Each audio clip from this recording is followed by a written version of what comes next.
All skill and research foundation ने सूर्य विहार में गरीब व असहाय जरूरतमंदों को सर्दियों की जरूरत का सामान व राशन वितरण किया। विशिष्ट अतिथि के तौर पर गो भक्तों की टीम भी सेवा भाव से प्रोग्राम में पहुंची। आचार्य मनीष व सतीश तायल ने गौ माता के बारे में अपना वक्तव्य भी रखा। आचार्य मनीष, जिन्होंने गौ सेवा को अपना परम धन माना है, उनका कहना है कि गौ भक्तों की बदौलत ही गौशालाओं में गायों का सही तरीके से पालन किया जा रहा है। उन्होंने सभी से आह्वान किया कि गायों की सेवा को आगे आएं। सबका प्रयास है कि हर घर में एक गाय का पालन किया जाए। ग्रामीण अंचल में तो ऐसा 100% किया जा सकता है। गाय का मूत्र, गोबर भी हमारे लिए उपयोगी है। इससे कई असाध्य बीमारियों का उपचार होता है।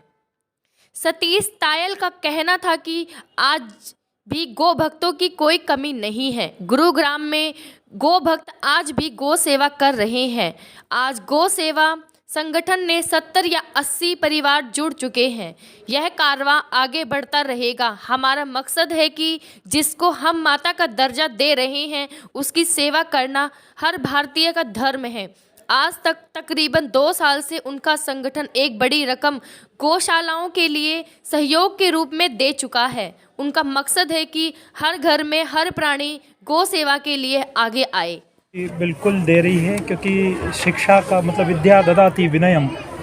विद्यावान वो होता है जो विनयशील होता है। तो हम लोग यहाँ विनयता लोगों को देना चाहते हैं, सिखाना चाहते हैं कि आप समाज में ऐसे कार्य करें जो स्किल डेवलपमेंट के हों। रोजगार उन्मुखी शिक्षा, जो मेकाले की शिक्षा पद्धति है, हम उसका विरोध करते हैं। हम उस शिक्षा पद्धति की स्थापना करना चाहते हैं जहाँ से भारतीय संस्कृति प्रारंभ होती है।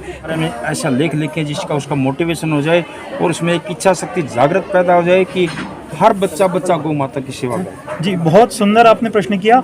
हमारी पिछले कई वर्षों से ये चर्चा हो रही है। अभी वर्तमान जो प्रधानमंत्री हैं नरेंद्र मोदी जी, उनके माध्यम से भी हमारे बहुत सारे बंधु वहाँ तक गए हैं। और कृषि के बारे में, जो गाय को यदि जोड़ा जाएगा तो भारत कृषि प्रधान देश रहा है। कृषि की व्यवस्था ठीक हो सकती है केवल भारतीय गाय से। तो भारतीय गाय का संरक्षण होगा। और हम लोगों ने प्रधानमंत्री तक, पीएमओ तक ये बात पहुंचाई है कि भारतीय गाय का संरक्षण हो और गो आधारित अर्थव्यवस्था, गो आधारित कृषि व्यवस्था, गो आधारित स्वावलंबी व्यवस्था, इस व्यवस्था को स्थापित करने के लिए हम लोग लगातार लगे हुए हैं। गोप्रेमी सेवा संघ भी इस संकल्प के लिए प्रतिबद्ध है कि हम गो आधारित सारी व्यवस्थाएं करें। गाय से धर्म, अर्थ, काम, मोक्ष चारों चीज़ की प्राप्ति हो सकती है। तो ऐसा हम लोगों ने प्रयास किया। और हमारा कामधेनु गौ सेवा आयोग जो है, उसके माध्यम से भी हम लोग लगातार ये कार्य कर, गौ सेवा हरि सेवा है। गाय के माध्यम से गाय का धर्म, अर्थ, काम, मोक्ष हम लोग घर घर तक पहुँचाएँ। पहली रोटी गाय के लिए निकालें। और गायों का विद्यालय, जितने भी छोटे छोटे विद्यालय हैं, वो यदि स्कूल में अपना टिफिन लेकर जाते हैं तो एक रोटी गाय के लिए अवश्य देके जाएं। जय गौ माता, जय गोपाल। ऐसा नहीं है, हम उसके लिए पूरा वर्षक हमारा प्रयास रहता है।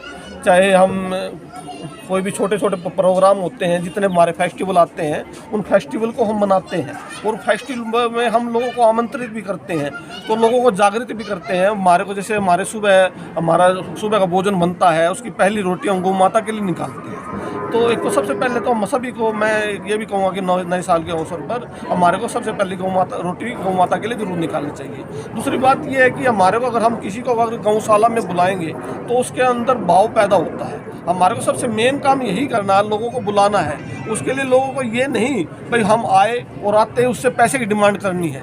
अगर आदमी आएगा, पैसे देने वालों की कमी नहीं है, सिर्फ बुलाने वाले की कमी है, अच्छे से पैसा लगाने वाले की कमी है। अगर हम अच्छे से पैसा अगर कोई इकट्ठा करके कलेक्शन करके उसको पैसे को लगाते हैं। हमारा गौ प्रेमी संघ है, गौ प्रेमी संघ पिछले 2-3 साल से गुरुग्राम में अच्छे कार्य कर रहा है। और हम जैसे हमने शुरुआत 1100 रुपये से की थी, सिर्फ 2 परिवारों से की थी। आज हमारे 70 परिवार गुरुग्राम में काम कर रहे हैं। और हमारे हर महीने 4-5 परिवार जुड़ जाते हैं। वो तो हम पॉजिटिव जो सोच वाले हैं उन परिवारों को अपने साथ जोड़ते हैं। भाई हमारे को कोई सब बाद में नेगेटिव आदमी दिक्कत पैदा ना करे, पॉजिटिव आदमी को जोड़ते जा रहे हैं। और हम पिछले 3 सालों में, मैं ज़्यादा नहीं तो ये कह सकता हूँ कि हम 15-20 लाख रुपए के आसपास इकट्ठा करके हम राधा कृष्ण गौशाला बसई में जो है, वजीरपुर में है, हमने वहाँ पे कार्य किया है। चारे का भी किया है और शेड निर्माण का कार्य भी किया है।